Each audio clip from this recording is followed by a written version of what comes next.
প্রিয় উপস্থিতি, আমরা 7:30 পর্যন্ত সময় বেঁধে দিয়েছিলাম। এখন পর্যন্ত পঞ্চগড় জেলা প্রশাসকের কর্ণকুহরে আমাদের সাউন্ডটা পৌঁছায় নাই। আমরা তার একটা সুনির্দিষ্ট অবস্থান জানতে চাই, তারপরে এই অবস্থান ছাড়বো ইনশাআল্লাহ। ডিসি সাহেব আমাদেরকে কি বুঝাতে চায়? জনগণ বাড়ি বসে থাকবে আর ডিসি বসে আঙ্গুল টুসবে, আমরা মানিব না। ডিসি সাহেবকে সাবধান করে দিতে চাই, জনগণের পালস বুঝতে হবে আপনাকে। জনগণ নিরপেক্ষ করার জন্য আবার রক্ত দিতে প্রস্তুত আছে ইনশাআল্লাহ। পঞ্চগড় জেলায় নিরপেক্ষতা বাস্তবায়ন করার জন্য, সুষ্ঠু এবং নিরপেক্ষ নির্বাচন বাস্তবায়ন করার জন্য 2024 সালে যেভাবে রক্ত দিয়েছে আবার রক্ত দিবে ইনশাআল্লাহ। দুঃসাহস করবেন না, পঞ্চগড়ের জনগণের উপরে নতুন করে লাঠিচার্জের মতো দুঃসাহস করবেন না। আপনাকে সাবধান করে দিতে চাই, পঞ্চগড় জেলার জনগণ আন্দোলন করে প্রতিষ্ঠিত হয়েছে। পঞ্চগড়ের বৈষম্যবিরোধী আন্দোলনে সফলতা লাভ করা হয়েছে। আপনার কেউ চূড়ান্ত শেখ হাসিনাকে উৎখাত করা হয়েছে।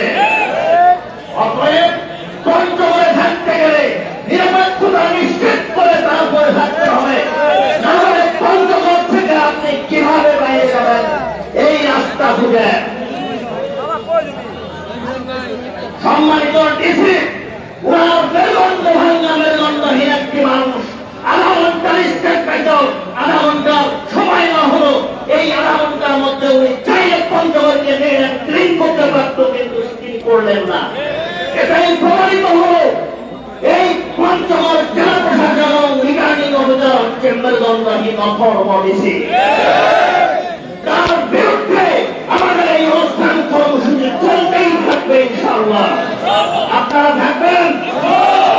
ওই ডিসি সাহেব যদি কোন রাজনৈতিক দলের এজেন্ডা বাস্তবায়ন করার জন্য চেষ্টা চালায়, তাদের সাথে বসে সিদ্ধান্ত নেওয়ার দুঃসাহস করে, তাহলে উনি পঞ্চগড় থেকে কিভাবে উৎখাত হবে সেই চিন্তা যেন করে। যদি সিদ্ধান্ত নিতে হয়, 11 দলীয় জোটের সাথে আগে সিদ্ধান্ত গ্রহণ করতে হবে। 11 দলীয় জোট 22 তারিখ থেকে চেষ্টা চালিয়েছে এই বিষয়টা সমাধানের জন্য, কিন্তু তিনি কর্ণপাত করেন নাই।